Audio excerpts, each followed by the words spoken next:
Hey, BR Tidwell 55 here. We're going to take another stab. Hopefully, it sounds a little bit better. Talking about a little bit about the Linux family tree and different Linux distributions. So, with no further ado, here's my chart. Okay, here we have a fairly simplistic Linux family tree. It's sort of shows the pedigree of the various versions, flavors, distributions of Linux that are out there. Uh, There, right underneath the title, you can see my source for this chart.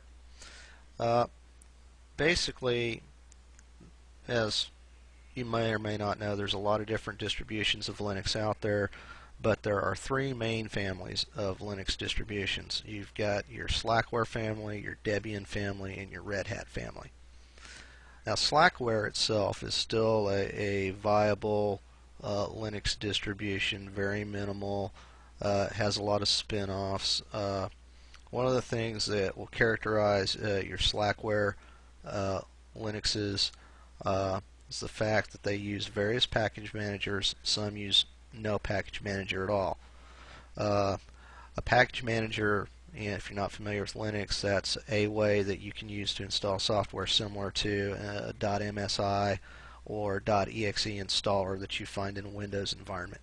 Like I said, Slackware is very minimal. Some of them will use the RPM package manager. Some of them will use the Deb package manager. Some of them don't use package managers at all. You compile everything from source. My apologies if I don't have your favorite flavor of Linux on here. There's just not room on the chart for everything. Another family of Linux distributions are your Debian distributions. A lot of Debian distros out there, to include FreeSpire, Ubuntu, Knoppix, and of course Debian distros use the Deb package manager. Ubuntu is known to be extremely easy to use.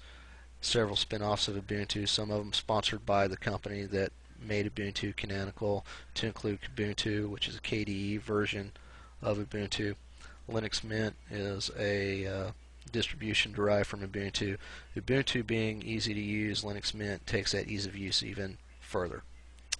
They're also worth mentioning is GNU Sense, which is an Ubuntu-derived distribution that has absolutely no non-free software in it. It only includes software that is free by the Free Software Foundation's definition of software freedom. And then you have the Red Hat distributions. Red Hat Enterprise Linux, just like the name says, it's an enterprise targeted distribution that's used mainly. You'll find Red Hat mainly on servers. Several distros have descended from Red Hat, to include Mandrake, PC Linux OS, CentOS, Fedora, and Fedora Core. And of course, there's tons more out there, but like I said, most of them are derived from these three main distribution families. So,